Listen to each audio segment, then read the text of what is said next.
All right, last one. So once again, another controversial topic. Let's tee it up though. Let's tee it up. So on Get Up, ESPN show, Pete Schrager, Dan Orlovsky, Teddy Bruschi, Ryan Clark having a conversation about CeeDee Lamb, the Dallas Cowboys, their opening night game, and kind of how that fared against the Philadelphia Eagles. And for those of you who don't know, CeeDee Lamb had a great game, 7 catches, 110 yards, but he also had 3 crucial drops, like 3 crucial drops. And so the panelists, they were sitting there discussing basically the game, and Pete Schrager, who just came over from NFL Network, just got the ESPN a couple of months ago, basically was saying that, yeah, CeeDee Lamb had 3 big drops, but he also had a big game.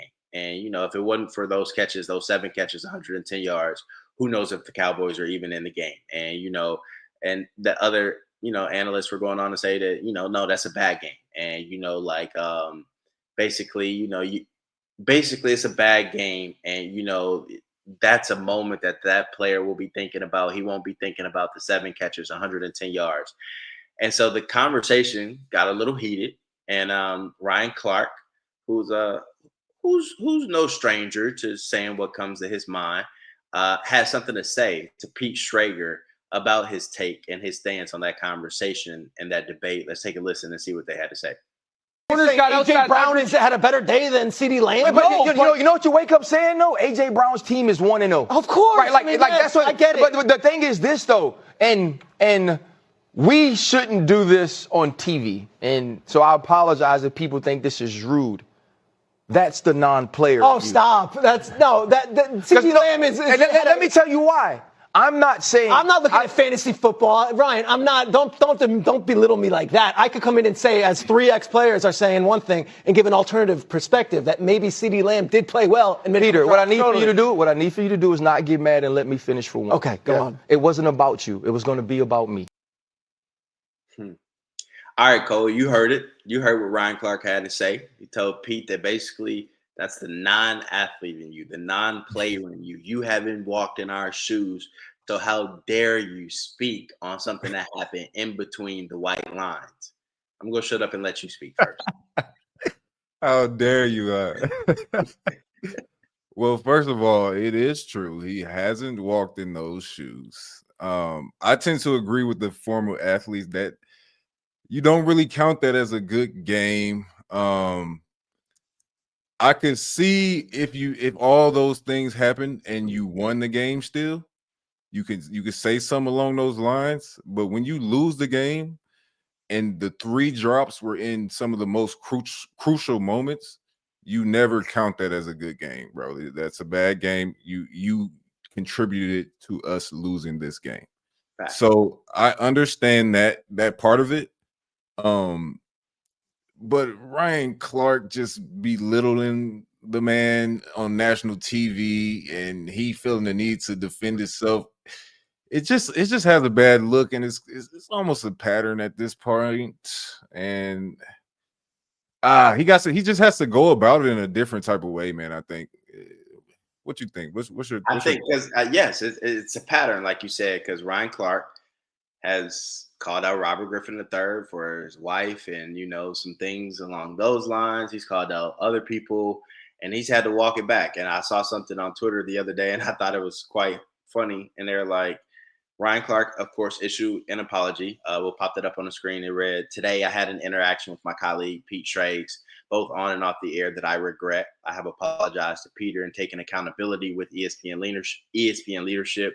I value working with Peter and look forward to this season. My focus will remain on professionalism, teamwork, and being a better teammate moving forward." So Front Office Sports came out and said that basically Ryan Clark is on the hot seat right now at ESPN because of his actions and his repeat offenses, and basically that they want him to walk a straight and narrow path. And look, this is my thing, and I've said this to you before. One, I get where y'all coming from. Like being a former athlete, not playing at that level, but understanding like, look, there are still moments that I look back on my career where I'm like, look, if I would have did this differently and maybe I would have had a different outcome. That's true. But I also think that just because we didn't step in between those white lines in the National Football League doesn't mean that we lose credibility on a topic. There are plenty of coaches in the National Football League that never played it down. There are many general managers and owners that know nothing about football and never played it at the highest level or in college for that matter, but they're yet tasked to build a team and to run an organization. So I think that when players, I think sometimes are speaking out both sides of their neck when they talk about, well, you don't have the experience, you can't talk on this. Yet you're listening to a coach in your locker room who didn't have experience playing in your shoes, but he did the same thing we did. He learned, he watched tape, he studied the game, and he became a fan of the game, and a student of the game. So I think that, and I think also when you talk about the on-air disputes and you telling people, oh, well, you didn't walk these shoes, look, and you don't know what it's like to have a bad game, and I don't want to talk to people after a bad game. Hate to break it to you, brother, but like you still getting paid a 5-figure check for that bad game. Like imagine somebody who's like making what you're making every 6 months, and then having to worry about where their next meal is going to come from, how they're going to pay their bill, how they're going to deal with inflation in the world. And then they still got to go home to their kids or their situation or their messed up life. And they still got to make it through and persevere. Like there's so many people in the world dealing with much bigger things than 3 drops in a week 1 game. Like I can understand the magnitude of a Super Bowl loss. You made a controversial play. That play will live with you forever. But it's like you're a rich person talking about a game at the end of the day, a kid's game. Like it's not real life pressure. Yes, it's pressure. Yes, it's stressful because you feed your family like that. But it's also a lot of other people that are going through more pressure packed moments.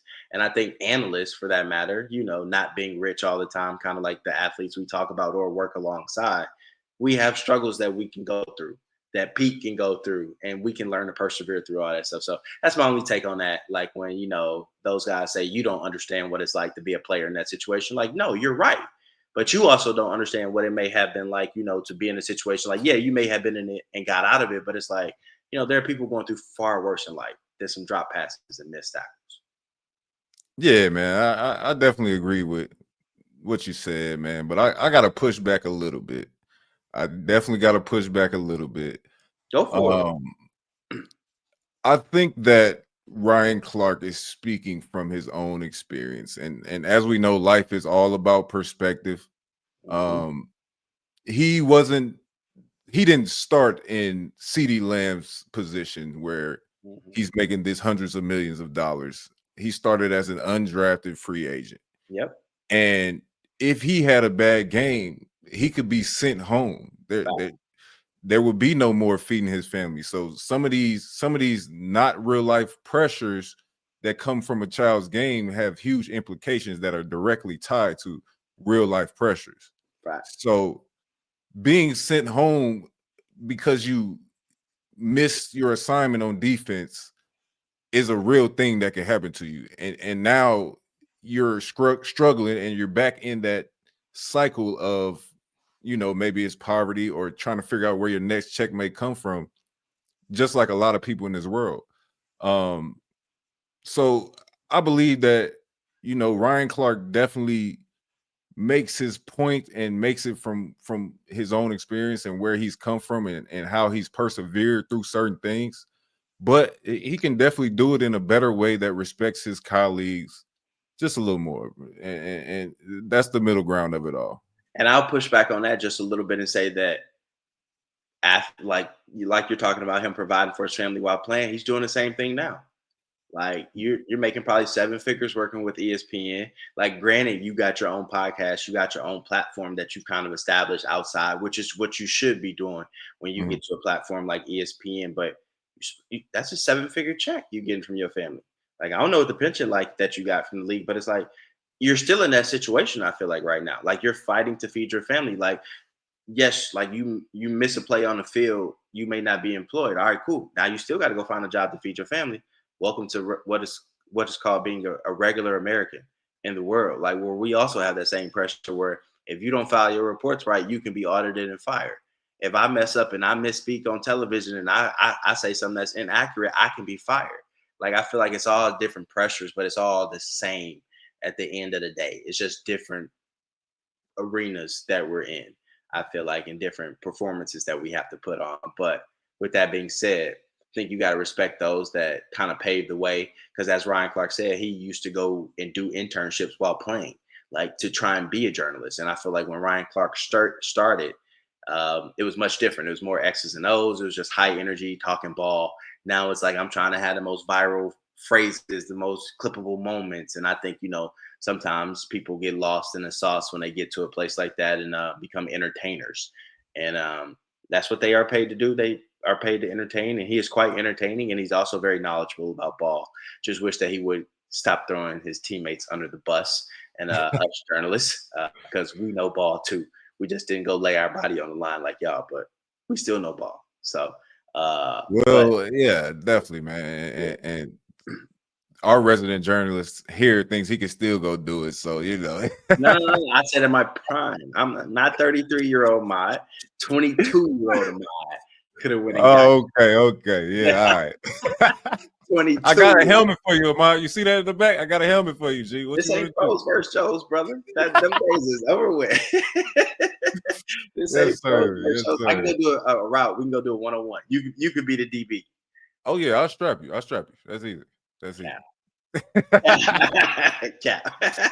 Well, yeah, man. I think that's a good place to wrap, man. Just had to hop on and talk about some things, man. Got There's a to lot get going it on off in our week chest. one already, man. And guess what? We come right back for week 2, man. So Tensions. What's up with y'all athletes, dog? I mean, y'all got a lot of animosity. It just started. Like, dang, y'all ain't happy the season started? Like, we ain't even letting the headlines brew right now. Muggs just jumping right into the beef. Week 1. They making our job easier. I keep them coming. Nah, you're right about that. It's always something to dissect between journalists and athletes. So y'all keep them headlines coming, keep those controversies coming, and we go keep breaking it down and giving y'all both sides of it.